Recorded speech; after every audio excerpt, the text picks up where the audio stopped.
Welcome to Azeroth United, a weekly podcast about World of Warcraft. My name is Denethar, and I am your host. Welcome, everyone. Thank you so much for joining us. It's Monday night in Azeroth, and we have a great show lined up for you.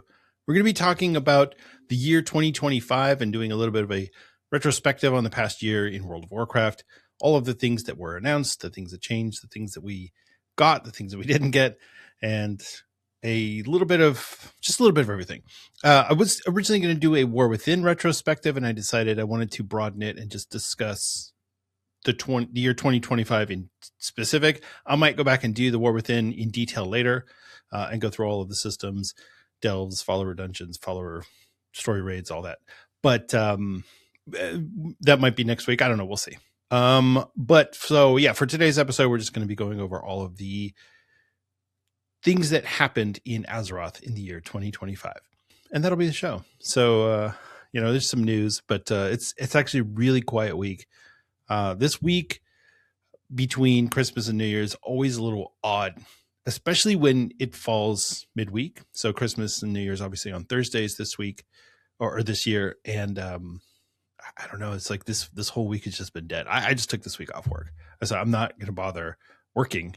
I'm just going to take the time and relax a little bit, play some World of Warcraft, do some things around the house, inside, because it's freezing outside. It's so weird. Yesterday, it was 71 degrees here in Cincinnati.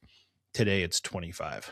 I can't even with this weather. I grew up in Los Angeles. I lived 47 years in LA, and now I live in the Midwest, and it's weird. So it's taking some getting used to, and I'm getting used to it, but every now and then something like this will happen, and it's weird. It's a little odd. So anyway, before I get into all of the news, let's do a quick rundown of what I got up to last week in World of Warcraft. So it's mostly just prep for, we've got two expansions coming out. So we've got Midnight, which is coming out in March, and the Burning Crusade Classic Anniversary Edition, which is probably coming out in the beginning of February. There's some people who are speculating that it might be another 2-week pre-patch, and then we'll get it on the last week of January. But I don't think that's going to happen. I think we'll get either the first or second week of February, give people an actual opportunity to level up their Draenei or Blood Elves, and just really give people some time to prep. There's going to be a lot more technical changes this time around than there were back in 2021. So that should be, it'll be good to have a little bit of time to play around with things. Prep for the Burning Crusade has been, my hunter is done, right? The only thing I'm doing on my hunter right now is I log in every 3 days to do my Salt Shaker, which, I'm not getting 20 gold a pop for that anymore, but they still sell for 9 gold, which is not nothing. So I'm doing that, but I'm not in this. So a lot of people are in the, I got to make money before TBC launches mode. And, I've never been a big fan of farming gold in vanilla. It's rough. So many of the ways that you farm gold back in vanilla or classic were kind of sketchy. Soloing this dungeon or soloing this whatever. I don't know. I didn't like it. I would rather just go and grind daily quests, which will make it really easy to go and make some money in the Burning Crusade. And I'm not trying to make a ton of cash. There are people who already have enough gold to buy epic flying for all their mounts or for all their alts, and have enough to buy all their mats for all their professions and do all the whatever. I'm not doing that. This is very casual for me. I'm doing it for fun. Surprise. Because to be perfectly honest, when the Burning Crusade comes out, I'm probably going to play it for a few weeks and try to get to level 70 and do all that stuff. And then when Midnight comes out, I'm probably just going to switch over, and I might log onto my Burning Crusade characters occasionally. It's going to be a more modern WoW focused for me in 2026. So, I'm trying so hard to get the warrior to 60. I think he's 57, almost 58. And, you know how you're going through, especially if you haven't done vanilla for a minute, you go back through and you do some of those old quests and you're like, this one is bad. how did they come up with this? But some of those quests are actually very detailed that I would be willing to bet probably not a lot of people do. I did the Lincoln quest in Ungoro, which, yeah, I know it's a very famous one. Everybody knows the Lincoln quest, Legend of Zelda, all that. But it actually has a lot of, I don't know. I felt like it was a good quest line. I hadn't done it for a while. And so I was like, I'm going to go through and do the entire thing. It's a good quest line. I really like it. That's one of those that you can tell as they got further down into developing World of Warcraft that they started coming up with ideas and they're like, ooh, what if we do a Legend of Zelda quest? Or, ooh, what if we do this or whatever? That's just a good one. I really like that quest line. Some of the other ones that really stand out, like going through the Blasted Lands, I started doing the quest line there and I gave up really quickly because I thought that's way too in-depth for me. I'm not trying to do all that. More so for me is I'm trying to do quick XP, but I do want to enjoy the story and going through and doing that. The Eastern Plague Lands, going through, or the Western Plague Lands, when you do all the different cauldrons and the different farms, you have to, there's also a side quest that you do.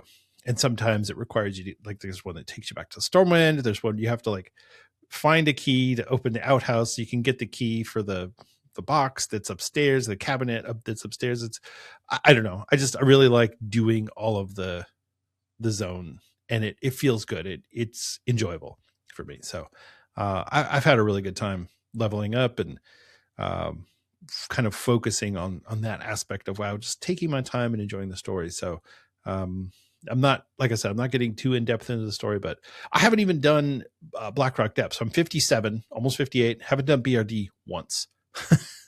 Which normally as a warrior, you're trying to start that at 48 so you can get your Savage Gladiator chain. So for me, it's just a matter of relaxing and having a good time. So, and then as far as the War Within, it's just housing. I haven't even logged on to my remix characters in probably the last week. I started a new druid because I wanted to have another farming character on retail, and so I've been doing that, but I don't know. Remix is, I'll tell you, when Blizzard does something well, like Miss Pandaria Remix, it's so good. And I think a lot of times what makes something like that fun is when players do things that Blizzard doesn't intend. And that's why the whole fun detected thing is so funny, because players go, hey, we're having fun. And Blizzard goes, it's not what we meant for you guys to do. And so they change it. But when they allow those sorts of things to continue on, it really makes it special. And that's what made Miss Pandaria Remix so special. Players are doing all sorts of crazy things that Blizzard didn't really intend, but they were like, okay, well, it's Remix. With Legion, they structured it so tightly. And just like Legion, it's not alt friendly. So I don't know. I'm really hoping that we either don't have another remix, or if we do, it's they try to give it a little bit more flexibility. So I don't know. We'll see. I'm hoping that it works well in the future. So yeah, that's where things are on that. As far as housing goes, same thing. You know, players are figuring out ways to manipulate the objects in housing to make all sorts of things. If you haven't checked them out, there's a few YouTubers who actually go on tours of people's houses. Soul So Breezy is a good one that if you want to check it out, players will send him their info and he'll hook up with them and go on a tour of their house. And it's really interesting to watch some of the things that people have come up with without them explaining it. You just go and you look and you're like, how did they do this? Because you can't see. Sometimes you can tell what it is, but sometimes you can't. And it's I don't know. I think it's really interesting to really get that insight into how players are being creative and the ways in which they can manipulate the housing environment.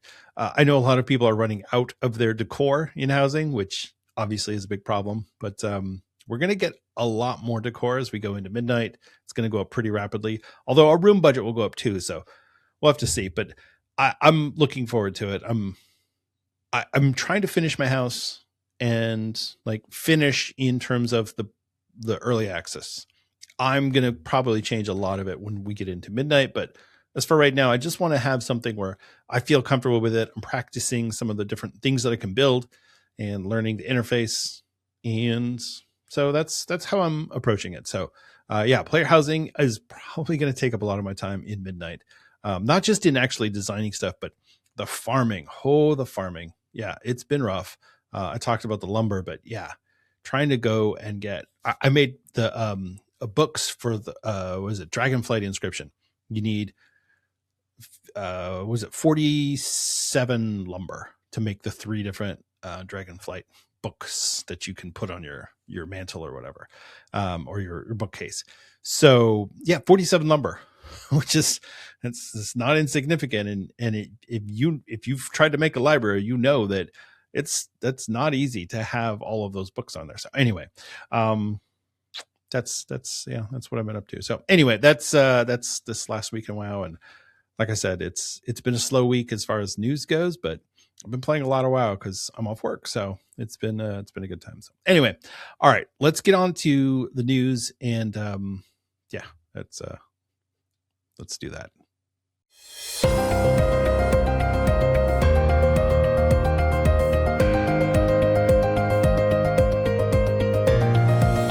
It's time for the news. In Blizzard news, so let's start off with the Blizzard store. Blizzard has announced some new merch for the Lich King in the Blizzard store, which is a weird timing, I guess. I don't know. I feel like that's not what we should be doing right now. I have Lich King gear. I don't know. It just felt weird. There's no Lich King Classic is over. We're not going to Northrend until the Last Titan. So I don't know. It's odd. And the Lich King is gone anyway. So the whole thing is just weird. But anyway, there are a few Lich King themed items in the store. There's a Lich King t-shirt for $35, a snapback hat for $35, a foil poster, which is 11 by 17 for $25, and a Lich King desk mat, which is 32 by 14. So it's a decent size for $35. If you are interested in that stuff, you can check it out. It's not sold out, so you can still get on there and buy your Lich King. The shirt is actually really cool. The shirt and the poster have the same artwork. So if you are a Lich King fan, or you just want any Blizzard merch they put out, then go check this out. But I mean, look, $35 for a t-shirt. Yeah, that's a little expensive, but that's not the most expensive t-shirt I've ever seen. So whatever. If you want a t-shirt, go buy a t-shirt. I'm not here to tell you what to do. I don't know how the sizing is though. So if you're concerned about that, I don't know what to tell you.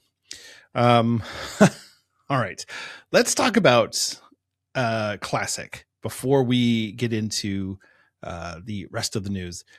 So Blizzard obviously has not been saying very much about Classic. Very minimal communication as far as what's coming and where things are going in the future and all of that. There was a Willy video that he put out basically echoing a lot of the things that I've been saying, which is we need Blizzard to tell us what's going on, because I don't want to play Mists of Pandaria Classic if it's going to end. I don't want to play whatever if it's going to end. A lot of people are saying they don't want to play Anniversary because if they know that it's going to go to Wrath of Lich King, they'll play it. But they don't want to play it if it's either A, not going to go to Wrath, or B, if there's not going to be Burning Crusade era servers, or Burning Crusade and or Wrath era servers. So people are they want to know. I am curious too. We have no information about Classic Plus, and a lot of people are speculating that we won't know anything until BlizzCon, which is in September, which is 9 months away. It's a long wait for any sort of news. And let's not forget that by September, Mists of Pandaria Classic will be nearing its end. So they're going to have to announce something before BlizzCon. Even if it's, hey, we're not going to continue on with Mists of Pandaria, but there will be a big announcement at BlizzCon. Fine. Tell us announce the announcement. That's okay. We just need to know that it's not being forgotten. It's not off into the nether storm or whatever. So I was looking at the numbers for Classic, and for Mists of Pandaria, the numbers did go up pretty decently for Throne of Thunder. Not quite back up to where it was at launch, but still respectable given that a lot of people have quit raiding at this point. So the raiding and arena numbers for Miss Pandaria Classic last week are 109,455 characters. That's not bad. There are 185,491 characters across all iterations of Classic. That's Miss Pandaria, Classic Era, Season of Discovery, which still has 2,300 people rating, and Anniversary. That's not a lot. To give you an idea, the numbers for Wrath of the Lich King towards the end, let's see. Wrath of the Lich King Phase 5, which was the Ruby Sanctum, there were 242,000 characters rating that week that Ruby Sanctum came out. So if you compare that to this past week, where there were 185,000 total across every iteration of Classic, that doesn't sound good at all. So I don't know. I'm just really hoping that Blizzard tells us something about what's coming, about what's to come. I just want info. Please, anything. I'll take anything, Blizzard. I don't want to keep beating this dead horse, but we still have minimal communications from them. I don't want to say none, because we have been getting some communications. They're telling us, hey, Burning Crusade Classic is coming out. Here's the pre-patch date. Cool. We still don't know when it's going to launch. It's going to launch in a month or so, and we don't know when that is. How do we not have a launch date? Anyway, that's the state of Classic right now, and it sucks, because I really love playing World of Warcraft, and I think that Classic had brought a lot of people back to World of Warcraft when it launched in 2019, but at this point, it's been essentially bled dry, and yeah, that's a bummer. All right, let's not dwell on negativity. Let's talk about the War Within. So Blizzard has announced what is coming and going for the end of Season 3. So at the end of the season, there's always certain things that will be going away, and you will not be able to get them. They're going to become feats of strength after the end of Season 3. So, for example, in raiding, so for Mana Forge Omega, the Ahead of the Curve and Cutting Edge achievements, which are Heroic and Mythic Dimensius, are going to be going away as of the pre-patch, which is going to be on January 20th. So if you haven't gotten your Ahead of the Curve yet, or you haven't gotten your Cutting Edge, and you're trying to get it, and you're debating whether or not to pay or to buy a WoW token so you can just do it. If it means a lot to you and you want it, just go do it. Because at this point, it's you're out of time. So I would say yes, do it. Pull the trigger. Get your achievements. The mounts, however, will continue to be available until midnight launches. You won't get the achievement, but you'll still be able to get the mounts. So that's at least something. So you can have the mount, but you just can't get the achievement. Whatever. It's a technicality.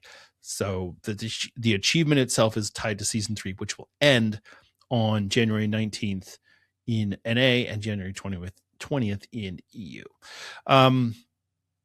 So for Mythic Plus, the leaderboards will lock at 10 p.m. Pacific time on the night before maintenance. So if you're in NA, that will be on January 19th at 10 p.m. And if you're in EU, that's January 20th at 10 actually, it says 2200 CET, which I guess is Central European time. I don't know. I'm not from Europe.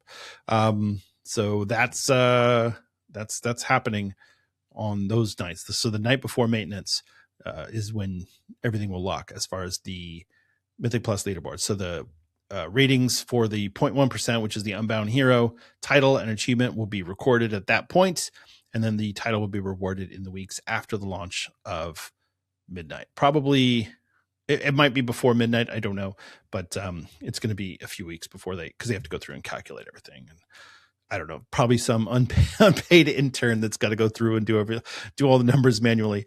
As far as PvP goes, the season also will end at 10 p.m. the night before maintenance. Same thing, 10 p.m. Pacific on January 19th and January 20th, 2200 CET for EU. With the season's end, it will no longer be possible to earn PvP seasonal rewards. So the titles, War Within Season 3 rankings, those will all be awarded after the season ends. So that's the Astral Gladiator for Season 3, Astral Legend. Astral Gladiator is the 0.1% for the 3v3, and the Astral Legend is the 0.1% for solo shuffle. So players can still queue for rated PvP. They're not going to get the titles anymore, so they can continue to make progress towards their faction mount, the Vicious Void Creeper. So yeah. I think that's it. Oh, this says the following PvP rewards can only be earned during the War Within Season 3 and will no longer be available once the season ends. So that's the Astral Gladiator Spellbat mount, the Arcane Weapon Illusion, War Within Season 3 PvP Elite weapon and transmog set, and then the titles, which are Combatant for 1,000 rating, Challenger for 1,400, Rival for 1,800, Duelist for 2,100, and Gladiator for 50 wins at 2,400 rating. So there you go. That's what's going away with the end of Season 3. It's that time, folks. Clean out your banks. Actually, don't clean too much, because if you want to craft stuff for housing, you're going to need all those mats. But anyway, clean out your banks. Make sure your quest logs are emptied. Prepare everything, because it's about to wrap up. And that's it. Like I said, it's a slow news week. Not a lot going on, but let's talk about what's going on this week in World of Warcraft. The bonus event for the week is the War Within Dungeon event. You're going to get the Sign of the Warrior buff. The final boss of each War Within dungeon will drop an extra item. You can pick up the quest Emissary of War from Archivist Frithroon and Dornegal to complete 4 dungeons on Mythic difficulty, and you'll be rewarded with a Hero Track raid item. So that's not too bad. As always, I will remind you that the final boss drop does not count for Mythic Plus. This is only for Heroic and Mythic 0 if you're doing those. So not really a great one. The quest is good to do, but the buff itself is kind of lame. We're still doing Turbulent Timeways. So we also have Cataclysm Time Walking as a bonus event this week. You're going to get the Sign of the Destroyer buff. Cataclysm reputation gains from combat and quests increased by 50%. You can pick up 2 different quests for Cataclysm Time Walking. The first is a Shattered Path Through Time from Archivist Frithroon and Dornegal to defeat 5 Time Walking raid bosses or dungeons, and you will be rewarded with a Hero Track raid item because it's Turbulent Timeways. Normally it's a Champion Track, but because we're doing Turbulent Timeways, you get a Hero Track item. So if you're trying to gear up your alt in preparation for Midnight, that's a good way to do it. You can also pick up the quest Disturbance Detected Firelands from Vormu in Orgrimmar or Stormwind. Either one, depends on where you are. And that asks you to defeat Ragnaros and loot the time-locked Cinder from him, and you will be rewarded with a Hero Track Cataclysm Era raid item. So it's going to scale up to the War Within item levels. The time-walking dungeons are the Stone Core, Lost City of the Tol'vir, Vortex Pinnacle, Throne of the Tides, End Time, and Blackrock Caverns. And the time walking raid will be Firelands. This isn't a bad one. First of all, these dungeons are good. I like all of the Cataclysm dungeons. I didn't love Cataclysm as an expansion, but the dungeons are good. The only one I don't like is End Time. I really wish they would get rid of End Time as one of the dungeons. But as far as the 3 that they released at the end of Cataclysm, that's probably the best one. So I guess that's fine. So yeah, there you go. And make sure that you're doing your 4 time walking dungeons to get your buff. I think if this is week 5, so let's see, 1, 2, 3, 4. Yeah, I think this is the week that you're going to get your, if you do it this week and you've been doing it every week, you should get your mount. And then you can buy the other mounts, which I started doing it and I've just been kind of not super excited about it. But regardless, if you want to do it, this is the week 5. If you haven't started it yet, you have this week and then there's 5 more weeks after this. So you're kind of nearing the point where you have to do it every single week if you actually want it. So I would start this week. This is a good week to do it because you can do 4 real quick. You don't have to do the quest if you don't want to. If you're like, I don't care about the quest, you don't have to do the quest. You could just do your 4 and be done. And then you get your buff. And then, as I've said before, if you have it on a character who you don't play a whole bunch, you just need to log on to them every week and do 1 time walking, and it will refresh your buff. And then once you've done it 5 times, you're good. You'll get your mount. So the PvP brawl for the week is Gravity Lapse. Gravity getting you down. Step into the Eye of Storm and be prepared for a whole new enlightening experience. Every minute, players in the battlefield will find themselves launched into the air, only to gently fall toward the ground again in a perpetual aerial ballet as they try to accrue enough resources to take the win home for their team. This one sucks. I hate Gravity Lapse because, so first of all, Eye of the Storm is not fun. It's like a shitty version of Arathi Basin. Second of all, throws you up in the air, so you're like swim flying around, right? And then when gravity turns back on, you just fall to the ground. So if you're too high up, you'll fall and you'll die. Or if you're over the void and it turns off, you'll fall into the void. So you just have to be careful. That's all. And that's the only difference. So otherwise, it's just a normal Eye of the Storm game. So when you zone in, you'll get the quest something different to win a PvP brawl, and you will be rewarded with Conquest, Honor, and Marks of Honor. We have a few holiday events to discuss here. The end of Winter's Veil is coming up soon. That will be on January 2nd. So if you haven't finished everything, if you haven't opened up your present from Great Father Winter in Ironforge or Orgrimmar, make sure that you pick that up. I didn't pick mine up, so I don't even know what it is this year. Good job. The fireworks celebration. Azeroth celebrates. Each racial capital holds fireworks shows every hour, all night long, beginning on December 31st at 6 p.m. So this is the New Year's Eve fireworks celebration that's going to happen on starting on Wednesday night, and it will go until 6 a.m. on Thursday morning. So if you are looking for something to do, I've done so many New Year's in Azeroth, I can't even tell you. And it's fun. You go and you chill out, you watch the fireworks, you yell Happy New Year, and then you go run a Mythic Plus or something. You know, it's fine. This one, it's a cool little micro holiday because it actually coincides with what we're doing IRL. And then finally, on January 4th, the Dark Moon Fair will be in town. So it's this Sunday. Dark Moon Fair is open for business. Meet Silas Darkmoon and his troupe. Play games that test mind and nerve and behold the exotic sights from the 4 corners of Azeroth and beyond. Make sure you ride the merry-go-round or the roller coaster to get your XP and reputation buff, especially if you're trying to finish off your final reputations before the end of the expansion. Make sure that you are also getting your knowledge points from your professions. If you haven't finished your knowledge points for your profession, you might not be able to finish it in time, but this gives you just a little bit extra. So, and now that I'm doing housing, having the professions maxed out is so important. So if you are even slightly concerned about housing, I would make sure you max out your professions, because being able to craft stuff is, some of that stuff sells for a lot of gold. So anyway, that's what's going on in the news. Let's move on now to our main topic of the week. It's time for the main topic of the week.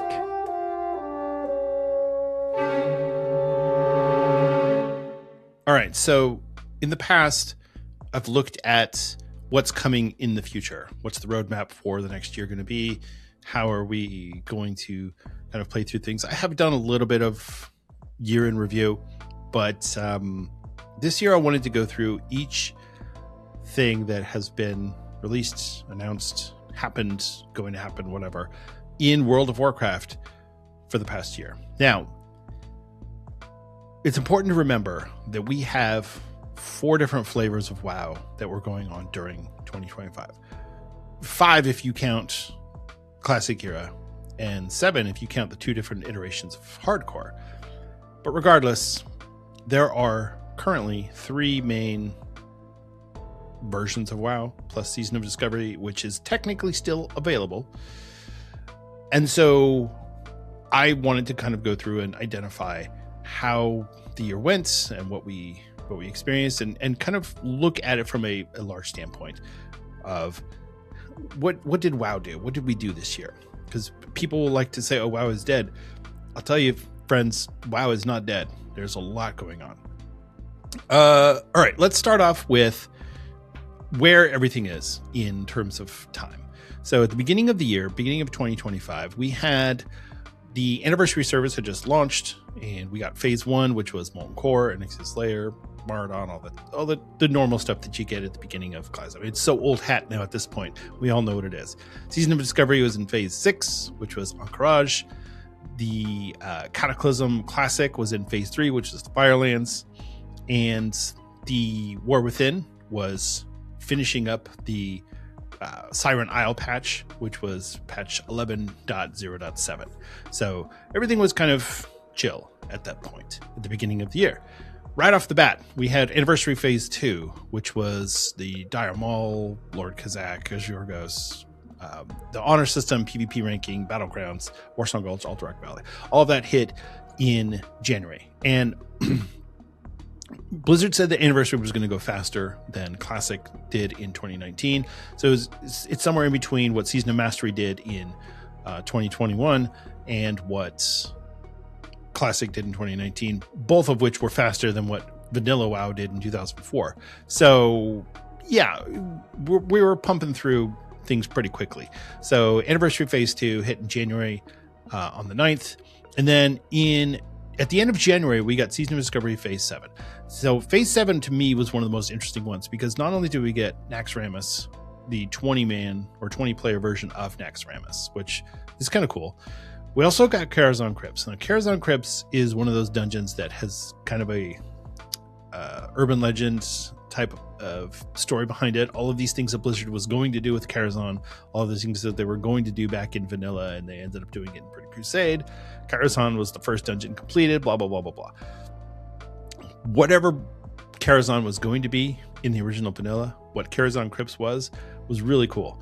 I never actually got to do it myself because I never finished leveling in Season of Discovery, but just watching the videos about how Blizzard utilized the environment to harass players, not just with mobs, but the environment, the lighting, and all those different things. It was really good.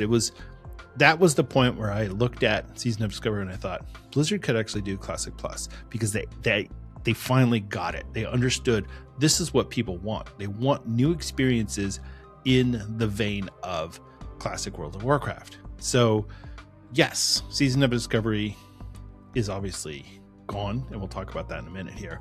But yeah, that was that first, because Demonfall Canyon and putting the world bosses into raid instances, yeah, okay. But the Karazhan Crypts was a whole new experience. It was something that nobody had ever seen or done. Everything else that they had done in Season of Discovery was in a place that we'd already been, and this was new. So right in February saw the release of the Hour of Twilight for Cataclysm Classic. Now, I've talked about this before, and Dragon Soul is probably one of the most divisive raids in Classic. Some people like Dragon Soul. Most people hate the Spine of Deathwing fight. Even to this day, it's a pain to do it as a level 80 in the War Within. It's a pain because it's all mechanic.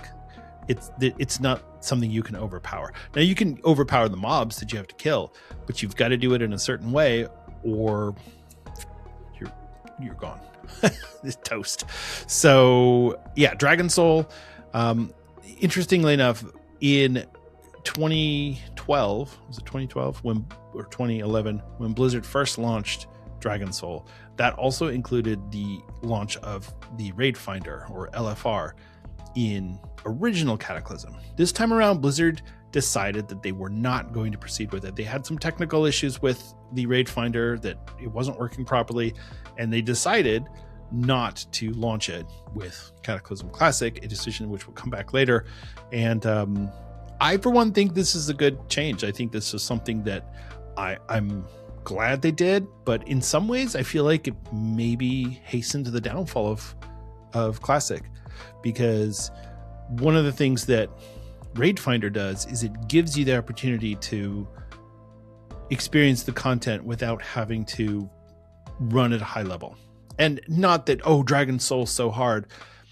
If I'm casual and I just want to chill and I've got a beer and I'm playing World of Warcraft and I don't want to think and I don't want to buy consumes and I don't want to worry about parsing, Raid Finder's easy. You can get in there, you can knock it out real quick. Yeah, you could do a normal pug, but some people don't want that extra social pressure, that extra interaction of saying, hey, I want you to choose me and then trust that I know what I'm doing in this. Some people don't like that. And so Raid Finder, I feel, not having it in Cataclysm really pushed out a lot of the casual players. And I think it was a mistake. I honestly do. This was actually a really big patch. So it gave us 3 new dungeons, which was End Time, Well of Eternity, Hour of Twilight, the quest to get the Dragon Soul. So that was all really cool. Those are good dungeons. And I know I was kind of dumping on End Time a little bit earlier. It's a good dungeon. It's just annoying. Some of the fights are annoying. Anyway, we got a new boss in Baradin Hold, which is Alzabal. We got the Fangs of the Father legendary daggers for rogues. And then since Blizzard got rid of LFR in what we were supposed to get LFR this time around anyway, they added the LFR Dragon Soul gear to the Elemental Rune dungeons, which is Protocol Twilight. So this is like the Mythic Plus version or for Classic. So it's like Heroic Plus. And so you'll be able to get your LFR Dragon Soul gear by doing your Heroic Plus dungeon. So it's an interesting way to do it. But again, you're taking something that is for low level players. And when I say low level, what I mean is people who are really casual about World of Warcraft. They're not trying to do anything hard. They're not trying to get in there and push up their sleeves and go, I better read these strats and I better prepare. So you took that gear and you instead put it onto something that's more difficult to do. That is one of the harder things that you have to do. The dungeons are already hard. Yes, they nerfed them, but putting them back in and giving them an affix, that made them more difficult and made them not approachable. And so I feel like that was a big mistake. Anyway, that was Cataclysm Phase 4, Hour of Twilight. The next week after that, we hit the big time, if you will. Patch 11.1.0 for The War Within, Undermined. This was a huge patch, and it was very controversial because, first of all, a lot of people did not like the Goblin aesthetic. You either like it or you don't. For normal people who just are chill with whatever, the goblins can really rub you the wrong way. So I get it. So Undermine, it introduced the Zone of Undermine, which is something we've heard about for many years in the lore.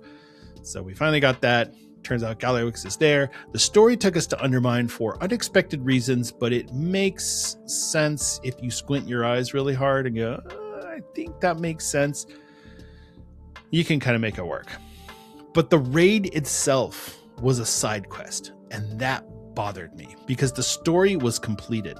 We finished the story in the actual story campaign, and we didn't need to go to the raid. Normally, the raid sets you up for here's the story leading up, and now the raid is to go kill this big bad. That's what we did in Nerebar Palace. That's what we did in Manaforge Omega, honestly. But Undermine, we followed the story through, and then instead of continuing on with the main story, we took a side quest to go liberate Undermine. The raid itself was good. I liked the raid. I killed every boss in there on Heroic except for Galliwix, which I regret, but I couldn't raid it. I burnt out on retail raiding. The drive system was super controversial. People did not like it. I still don't like it. Anytime I go to Undermine, I debate, do I want to get in my car or do I want to just use my mount? Yeah, the car's faster, but it's annoying. They put so many little things on the ground that would stop your car. If you're going to give us a high-speed ground mount, you need to clear the roads. Get all that debris out of there. Make it so that I can go through like a racetrack. That would have been fun. What they gave us was not fun. It was frustrating. It was annoying. It was badly implemented. The drive system itself was cool. I liked the momentum-based ground mount. I thought it was really cool, but it didn't work because Undermine itself was so crowded. There was one spot where you could do like donuts and drift around. Everything else, you were constantly hitting things and it would knock you. or stop your momentum. It was aggravating. I did not like the drive system, the way it was implemented. We got all the new goblin cartels, so instead of getting 1 new reputation, we got 4, which again, that was a choice that Blizzard made. And I don't know why did we need to have 4 reps to grind that? We got a new dungeon. So this was actually a really interesting one that Blizzard decided that instead of doing a mega dungeon in the .1 patch, which is something that they've been doing for the past few expansions. Actually, I think BFA might have been the .2 patch. Anyway, instead of putting in a new mega dungeon, what they did was they said players don't interact with the mega dungeon over the course of the season. They do it. High level players do it a few times in the beginning of the season, and then once Mythic Plus comes out, they don't run it anymore. And low level players or low geared players, people who are looking for more casual content, they don't do it because it's too hard. So who is the mega dungeon for? The answer is it's for nobody. So Blizzard puts all of this work into these mega dungeons, and they are a lot of work. Make no mistake. Look at the Dawn of the Infinite mega dungeon. That's a tremendous amount of work that they put into that. And that's not even the hardest one. Tazavesh, Mechagon. These are hard, long, big dungeons. And it's for naught. So instead, what Blizzard decided to do was just add a new dungeon in the .1 patch. And then they would add another new dungeon in the .2 patch. That makes a lot more sense to me. And Operation Floodgate is a good dungeon. I liked it. I thought it was really good, really well done. And I think that this is a smart move for Blizzard going forward. So I hope that they continue with that. I don't mind the mega dungeons. Honestly, I would rather have a mini raid instead of a mega dungeon. Give us a 2-boss raid. That would be cool. So, you give us the Undermine in the .1.0 patch, and then you give in the .1.5 patch, give us a 2-boss raid. Sure, why not? And then the other things we got this patch, Cage of Carnage, the arena. We got the Godfather World Boss. We got 2 new delves, Excavation Site 9 and Side Street Sluice. This is a big patch. There was a lot of content here. But again, if you don't like the Goblin aesthetic, it doesn't work. And for me, this one didn't work. I got really tired really quickly of running around Undermine, doing chores for Nanny, whatever her name was. Yeah, she was cool and she's sassy and whatever. I don't want to go and spend any more time in Undermine. I could probably never go to that zone again and be happy. So I don't know. We'll see. Right. In March, we got Anniversary Phase 3. So this is Black Moon Lair and the Dark Moon Fair. No big surprise there. Like I said, we're moving really quickly. We're getting through in the anniversary phases pretty sharp. So March saw the release of Black Moon Lair. In April, we got the final phase of Season of Discovery. We didn't know it was the final phase at the time, but this is now we know. This is the final phase of Season of Discovery, Phase 8, which gave us the Scarlet Enclave raid, the new zone, which is the New Haven area, and then Scarlet Enclave, which is a 20 to 40 player raid. This one was really hard to begin with, and people were really frustrated with it because they were like, hey, Blizzard, this is too hard. This is classic. It's supposed to be easy. And I think that just carried the theme of Season of Discovery, which is Blizzard missing the mark on the difficulty of some of the raids. Think like Sunken Temple, which was incredibly difficult to begin with. They finally figured it out and got it to a point where it's doable. But some of the surprise of Season of Discovery made it so that they weren't testing the raids, and I think that was a big problem. So they decided they were going to go ahead and test the Scarlet Enclave, at least the beginning of it. And so I think overall it was a success. I think a lot of players didn't get to see it because it was just it's beyond Nax in terms of difficulty. So a lot of players don't get to go to Nax. Unless you're in a guild that is progressive rating for the entirety of the game cycle, you're not going into Nax. You might go in and kill 1 or 2 bosses, and that's it. An uncoordinated group of pug who doesn't really know what they're doing, they could kill 3 bosses pretty easily, maybe 6, and then you're done. And then you get to the safety dance and it's over. So Also in April, we got the release of patch 11.1.5 for The War Within, which is Nightfall. This one is one of those patches that, again, it created some controversy. Blizzard gave us this patch and said, hey, here's some content. We were like, cool. And then they were like, oh, but actually this part of the content's going to come out on this date. And then this part of the content's going to come out on this date. And then, which is weird to me. We already are breaking up our content across 3 patches. So we always have a .0, a .5, and a .7 patch every single patch cycle. And so instead of having everything come out in patch 11.1.0 Undermined, we're spreading it out. And then they're spreading out the release dates for the content in patch 11.1.5, which felt really bad. So they give us April 22nd, we got the launch of the patch, which is the Nightfall scenario, and the cooldown manager, which we'll talk about in a minute. And then on May 20th, we got Horrific Visions Revisited. And then on June 3rd, we got Dastardly Duos. The Horrific Visions was fine. I didn't love it the first time it was around in BFA. I did it this time. I ran it a few times. It was whatever. Dastardly Duos was horrible. I feel bad for somebody. I forget who it was. Somebody came up with this idea. They were like, ooh, here's this cool idea I had. And the implementation was just terrible. Nobody enjoyed that. So that's unfortunate. This was one of those patches that you go, what did we actually get here? When the patch released, we got a new scenario and the cooldown manager, and there were some class changes, and that was it. And I think this is when it starts to feel like Blizzard has been spread too thin. This 8-week patch cadence, which is cool if you're getting good content, but in this case, it wasn't cool. This felt bad. So hopefully, and they didn't do this again with the staggered release of the content. So I don't know. I'm hoping that this is a lesson learned that we're not going to see repeated. On April 24th, we got the release of Mists of Pandaria Classic Beta. So, it's obviously we all knew we were going to Mists of Pandaria already, but it was interesting to see the beta pop up and have people jump in there, and it's like, oh yeah, it's Mists of Pandaria. We just did this in Remix.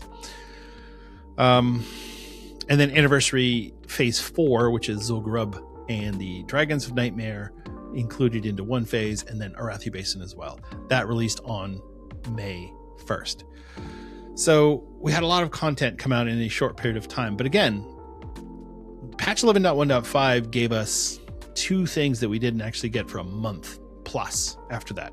So we got 4 weeks and then 2 more weeks after that until we got Dastardly Duos.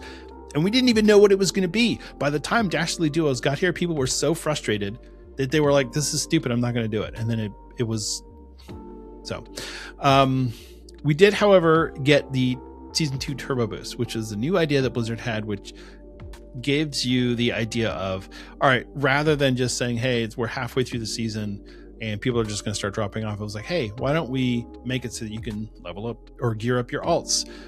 You can get more crests. You can blah, blah, blah, adding things to Mythic Plus and Delves to make it more interesting, more enticing, more appealing. And it did.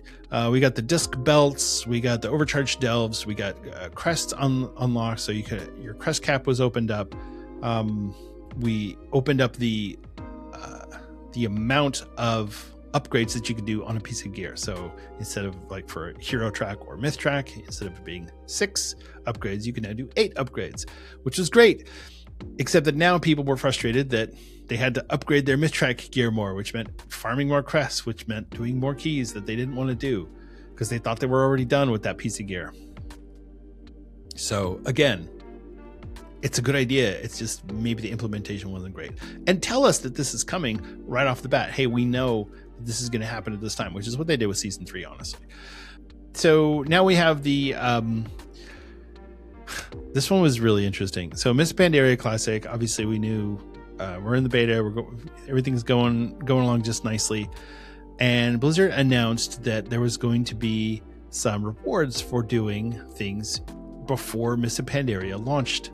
So the first one is if you play through the Pandaren starting experience in the pre-patch, you were going to be able to earn a Sage Serpent skywriting mount in retail. That's cool. Get people on and play. Start a Pandaria, and maybe you like it. Maybe you want to play. That was cool. The one that was weird though was Season of Discovery Balnazar kill. So in Scarlet Enclave, one of the bosses is Balnazar, and if you killed him on Season of Discovery, you got a level 85 boost on your account from his Pandaria Classic. And at first it was like, all right, that's cool, whatever, that's fine. But they followed that up with the announcement the same day of the end of Season of Discovery. So basically, and it's not that it's over, they're just not going to develop it. The exact quote from the message was, future for Season of Discovery is somewhat bittersweet, as we've made the decision to slow down on Season of Discovery and begin work on our next major project in the original WoW design space. In other words, Classic Plus, which we didn't know at the time. So yeah, that was unfortunate that's how it went, because people didn't know. We didn't know that it was just going to abruptly end. And so, yeah, we got about a month and a half of Scarlet Enclave, and then it was over. And then people just dropped off. And so if I go back to that, the chart for the populations for the different iterations of WoW, so the week after that announcement, so we go from 75,000 pretty consistently, 75,000. We dropped down to 67,000 the next week, 53 the next week, 40,000 the next week, 29, 22, 12, 9, 7, 5, 4,000, 3,000, and then we kind of hover around 3,000 after that. It dropped off really quickly. People didn't see the point, and I don't blame them, because I didn't see the point. I was a little bit earlier because I kind of had a suspicion that this was going to happen, but I didn't want to invest my time in something that I didn't think was going to be a lot of fun long term. So yeah, and a lot of the things in Season of Discovery ended up being just for funsies, which I think a lot of people were frustrated with. There was the whole shadowy blood elf that was giving you all these profession quests, and people are like, oh my god, is it Xalatoth? No, it was just for funsies. That's like having Evan Peters show up in WandaVision and it's just Ralph Boner. Like, what was that? Anyway, so that's it was kind of a bummer, but we move along. In June 17th, we had patch 11.1.7 Legacy of Azeroth. This one was rough. This was probably one of the most controversial moments of the War Within, if I'm being honest. And I'll probably do a retrospective next week. But this was the storyline with Fëanor and Lothar going out to Azeroth to talk to the people in I'm sorry, not Azeroth, the Arathi Highlands, to talk to Denath Trollbane and helping with quelling a rebellion, and the whole thing was just kludgy, but there was a lot of cringe moments in it people didn't like. I didn't find a really big problem with it, although some of the writing was a little weird, but people really hated it. And so, yeah, that was unfortunate. We also got Lore Walking, which is a really great new system that I'm really happy with. And I'll talk more about that. But yeah, Lore Walking got released. And then we also got the assisted highlight and single button assistant, which controversial, yes. Useful, yes. I don't know. We'll see. We'll see going forward. A lot of people speculated that, this is how they're going to bring WoW to console. And we did go through that period where there was a moment where everyone thought WoW was coming to console. It's not coming to console. You can play it on a console if your console is a PC. Or if your console can run PC games, but it is not being ported to console. Don't worry. Right. And then in July, we got the Mr. Pandaria Classic pre-patch. So that gave us the scenario for Theramore's Fall, the Pandaren race, the monk class, and the pet battle system. So all the stuff that we already knew was coming. It's really interesting to see it show up. And here we are in July of 2025, and we're doing Mr. Pandaria again. July 10th, we got the Anniversary Classic Phase 5, which is the Gates of Ancrage, the Temple of Ancrage 40 raid, and the Ruins of Ancrage 20-player raid. This is the death of Classic, as far as I'm concerned. Every time when Ancrage comes out, the rating numbers for Classic drop off, because this one is hard. The trash is hard. The bosses aren't quite so difficult, but the trash is annoying as all get out. Think about the Cthulhu trash and how annoying it is. Or Cthulhu. Is it Cthulhu or Cthulhu? I forget. It's bad. It's bad, and this raid sucks. Our guild did 4 Scarab Lords, and I think it broke our guild. And every single one of those players is either no longer playing Anniversary or they have left the guild. So all that work for nothing. But and I put in a lot of work. I put in hours and hours of work on the Scarab Lord farming, and I regret it because honestly, it burnt me out from Classic. So yeah, that's a bummer. But anyway, Phase 5 Anniversary Classic Ancrage in July. Then a couple weeks after that, we had the Miss Pandaria Classic launch. So and they did the raids staggered, just like they did back in 2012, which I found to be a little bit annoying. That they would continue to do things that way. Why not just release all the raids at once? There's no reason not to. It's not like there's this big story reason why you can't release all the raids at one time. But that's what they decided to do. So there you go. That's everything up to the end of July. August 5th saw the release of patch 11.2 for the War Within, the Ghosts of Koresh. This is a really big patch, and I feel like Blizzard did a really poor job of delivering it to people. So a couple things. First of all, let's talk about the content. So we got the Koresh, a new zone where the Ethereals are from, the remains of their planet. Cool. We got Tazabesh, the Veiled Market returned as our base of operations. Cool. We got the new Rishii Wraps artifact cloak. Okay, whatever. We got phase diving. What? We got ecological succession, which I did once, and I was like, this is dumb. You have to go back to the old world. Anyway, we got the Manaforge Omega raid, which is cool. I like the raid. It's fine. We got Echo Dome Aldani, which is a 5-player dungeon. That one's also really cool. And we got a new Delve, Archival Assault. To me, this was the most paint by number patch that I've seen in WoW for a long time.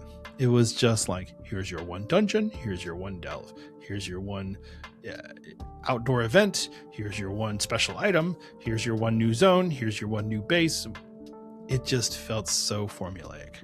And I went to Koresh a few times and gave up pretty quickly because I realized I'm not interested in this content at all. There's nothing in here that is exciting me. So I burnt out at the end of, that was it for me. War Within, I was basically done. I went through and I did a few different things, but yeah, playing WoW was rough at that point because there was nothing to do. There was nothing interesting, nothing appealing, nothing that got me like, ooh, man, this is exciting. All right. So now let's move on to at the end of August. And this is not a game related. It's sort of game related, but we got word. It wasn't an announcement. We found out that Blizzard had actually sued Turtle WoW. So if you're not familiar with Turtle WoW, and I talked about it a couple weeks ago on the show, I talked about it back then. Turtle WoW is a private server, which means it's technically running the WoW client illegally or the WoW server illegally. It is a private server that offers a Classic Plus like experience. So you're playing level 60 World of Warcraft Classic, and they're adding new content, new zones, new dungeons, new raids, new things to do, new professions, new races, I don't think they added new classes. Anyway, it's an interesting server idea where you go, here's a way to do Classic Plus. I get it. It works. It makes sense. There wasn't a lot of class changes. There's not a lot of it's not Season of Discovery. If you Turtle WoW started as a let's take our time with leveling. Let's level really slowly and get there when we get there. So the amount of XP that you gained was actually reduced. I think it was 90%. So it encouraged you to go around, kill some more mobs, find more quests. Just take your time. Get there when you get there. Slow, steady, like a turtle. That's where the name comes from. At some point, and I don't know where because I didn't follow it very much, at some point, somebody else took over this server, and they turned it into a Classic Plus experience where they added in the Blood Elves, and it was very rudimentary. I remember seeing some of it in the very beginning when they started doing extra stuff and thinking, this looks like crap. Why are people excited about this? Because people wanted something new in that version of the game. That was it. That was what they wanted. So Blizzard sued them and said, hey, you guys can't be running this. Not only should you take down your servers, but we're going to come after you for an organized crime suit. So in other words, what they said is, not only are you doing this illegally, but you're profiting off of it, and you're essentially a criminal enterprise. So most of the people for Turtle WoW are in Europe and Asia. There was one person who is in the United States, so Blizzard went after him directly. Long story short, Blizzard is kind of, I wouldn't say that they're beating Turtle WoW in this lawsuit. It's kind of a stalemate, but lawsuits are not about getting a big victory. It's about having small technical wins, and every time you get a technical victory on the tiniest little thing, those add up until the point where the other side can no longer afford to defend against it. And that's what's going on. Recently, Turtle WoW changed their website, and part of that is because when you have a web host, even though you're based in another country, that web host might be based somewhere else. And so if you need to, if you're being sued, then people can come after that information. And so you need to move to a different website. So it's like hiding from the cops, right? We got to change our secret hideout. The cops know where we are, right? So yeah, that lawsuit is still going on. And like I said, Blizzard is slowly making progress on getting that done. But it's giving the evidence that Blizzard is definitely coming out with some sort of a Classic Plus type experience, which is why they're going after all of the Classic Plus type servers. There were several that were hit with cease and desist orders this year, and several that complied and several that didn't comply. Project Epoch is a really big one, that the original developer of Project Epoch said, oh, you know what? I don't want any part of this. I don't want to deal with a lawsuit. I'm done. And so they gave it over to somebody else, and that other person's like, we're going to keep going. But the original developer was not going to keep going. So what is it then? I don't know if this is like, like with the whole ship of Theseus, right? If somebody takes over and goes in a completely different direction, it's like, well, that's not why people were there in the first place. So maybe it'll develop some new fans, but I think that it just, I don't know. The whole thing is just weird. So I don't really track the whole private server scene very well. Every now and then I'll get a piece of information or a little bit of news, and it's interesting to talk about.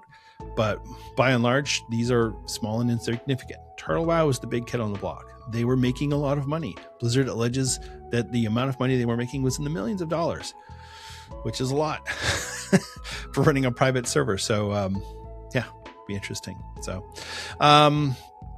moving on from there, the end of September, we had Miss Pandaria Classic Phase 2, which was Landfall.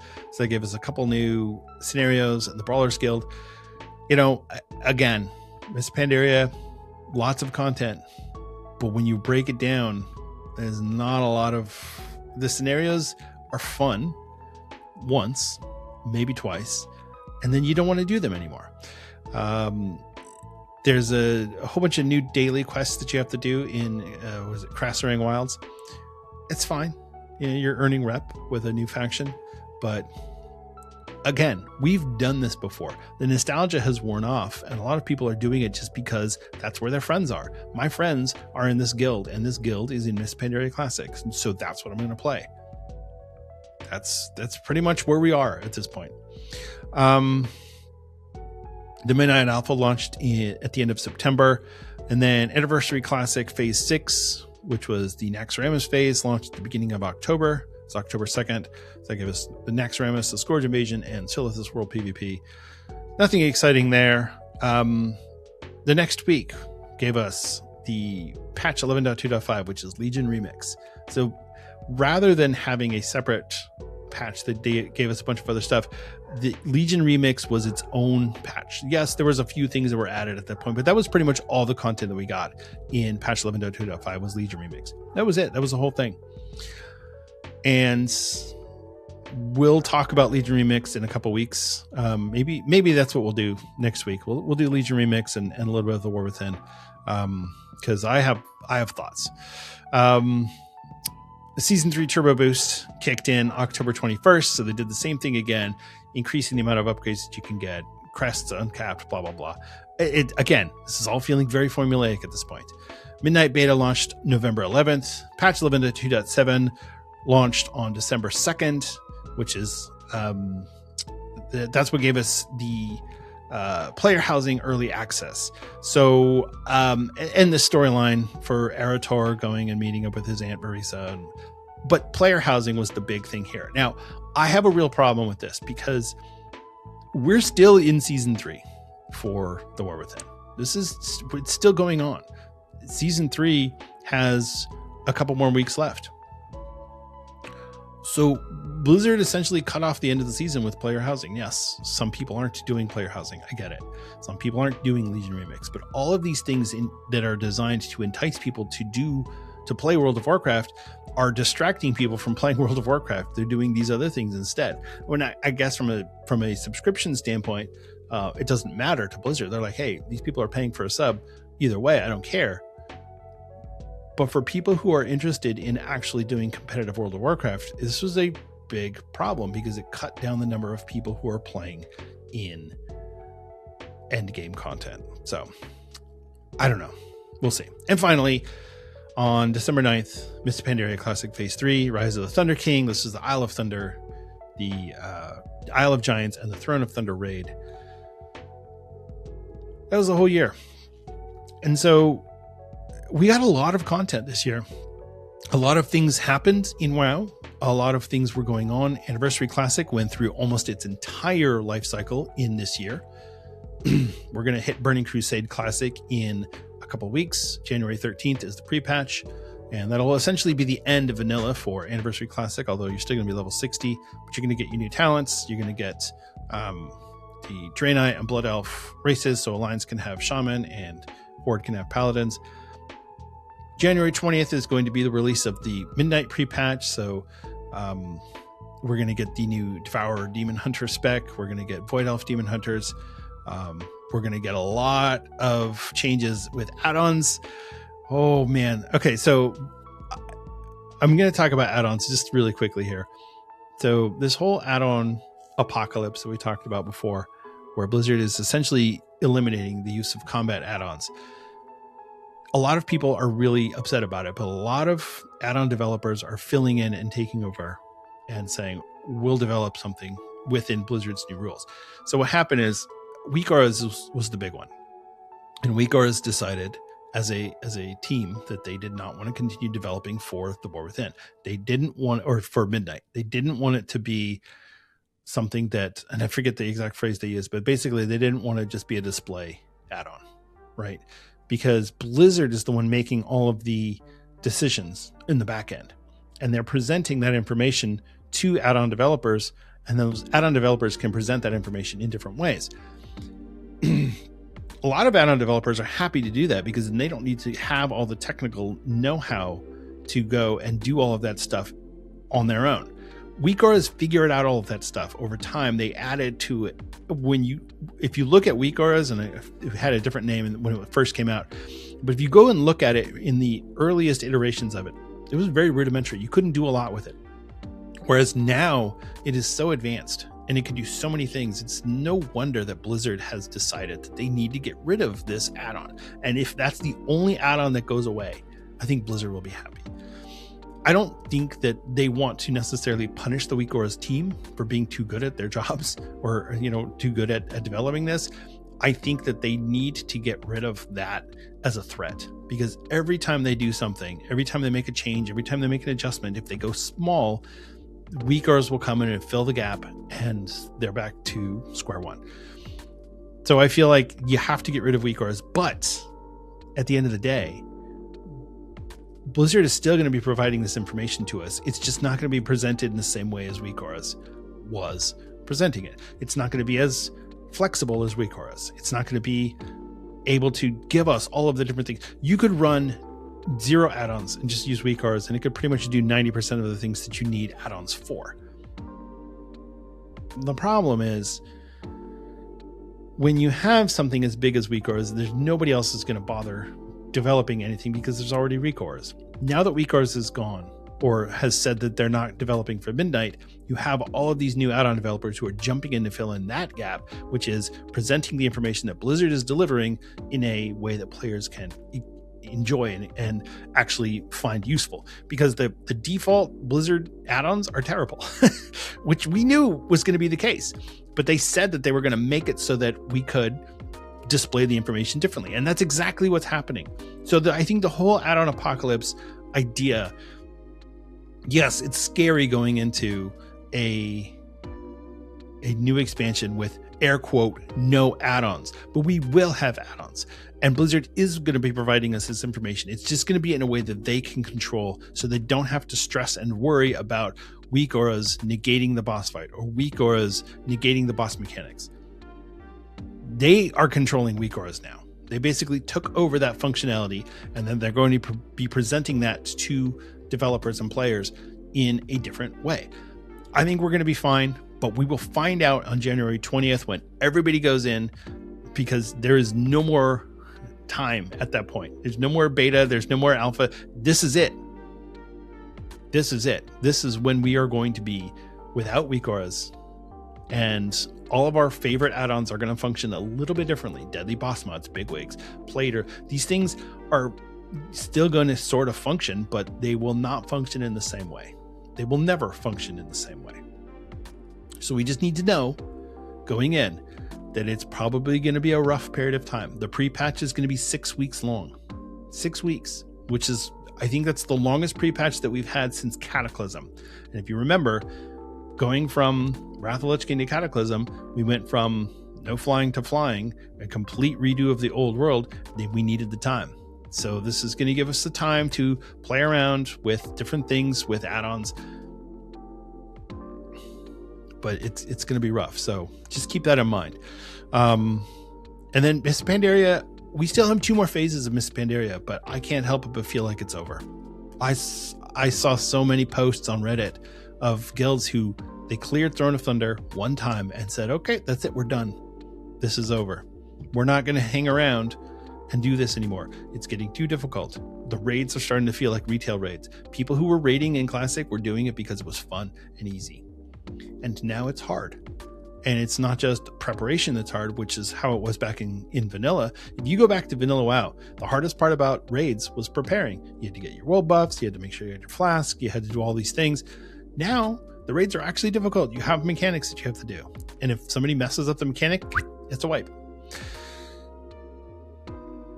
Siege of Orgrimmar will be the first mythic raid, and I don't know how Blizzard will release that. If they're going to release it as an actual mythic raid, and we're going to do the normal heroic mythic track, or if they're going to do the flex normal heroic like they did back in 2014 or 2013. I don't know. It'll be something, but however they decide to do it, it's going to have a cloud hanging over it unless we know what's happening after that, because that Siege of Orgrimmar was the longest period of time where we sat with nothing after a raid was released. So if that's what happens going forward, I think a lot of people are going to be really frustrated. So we have a lot to look forward to in 2026 as far as World of Warcraft goes, but there's a lot of questions and a lot of mystery. And we're made to be seen what's going to happen with Anniversary. Are we going to go to Wrath? What's going to happen with Pandaria? Are we going to go to WoD? Are we going to get Classic Plus? How is the World Soul Saga going to play out? What are we going to do in patch 12.1? Are we going to go to somewhere else, some other elf land? There's a lot of questions that people have. But I think at the end of the day, 2025 was a really good year, and I'm really excited about 2026. I hope that Blizzard does release another roadmap. I've really liked having the roadmaps, but yeah, we'll see. We'll see how it goes. All right, that's going to wrap up our show for today. Thank you so much for listening and for watching. I really do appreciate it. It is always a pleasure and a privilege for me to get on this microphone and speak to you.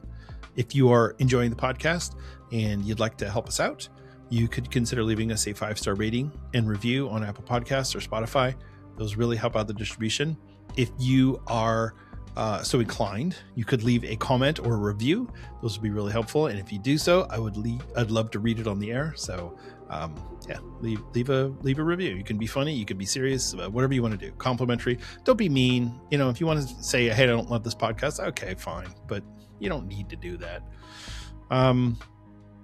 If you're watching this on YouTube, you could help us out by giving us a like and a comment and a subscribe. Those things, any one of those things or all three would help us out there as well. I think that's it. If you want to do more, if you're really enjoying the podcast and you want to consider joining our Patreon is where people can give their IRL money to help out with the production costs of the show. We have 3 different tiers of patrons. We have a free tier, so you can just get on there and just be part of the Patreon. We have 2 paid tiers, which is the standard tier, which is $1, and our friend of the show tier, which is $3. And I'd like to thank our friend of the show patrons right now. That's Judge Omni, Stug Life, Delial, Greybeard, Raven, and Macus. Thank you all so much. You definitely help make Azeroth United possible. And I think that's it. That's the whole show. If you want to get a hold of me directly, you can reach me on Twitter or Blue Sky. I'm at Denethar on both of those platforms. And if you want to join in on the conversation on the Discord, it's been kind of quiet recently with the holidays and everything, but you can get there by going to AzerothUnitedPod.com. You can check out the Discord. We've got we do have a lot going on there, but yeah, like I said, it's been a little quiet. So just go ahead and jump on there and say hello, and love to see you. And that's it. So thank you again so much for listening, and for listening to the end. A lot of people, I think, stop listening at this point. So if you're still there, thank you. I appreciate it. I appreciate you right there. I appreciate you. All right. Remember to be good to each other. It's a real person on the other side of that keyboard, and maybe they are just stressed because they don't know what's going to happen to their Miss Pandaria classic characters. And you know what? Quite honestly, I don't blame them. So if they're sour, man, all you can do is just smile and nod and give them a little virtual pat on the back and just be kind. It doesn't hurt to be kind. All right. Take care. I love you all, and I'll see you in Azeroth.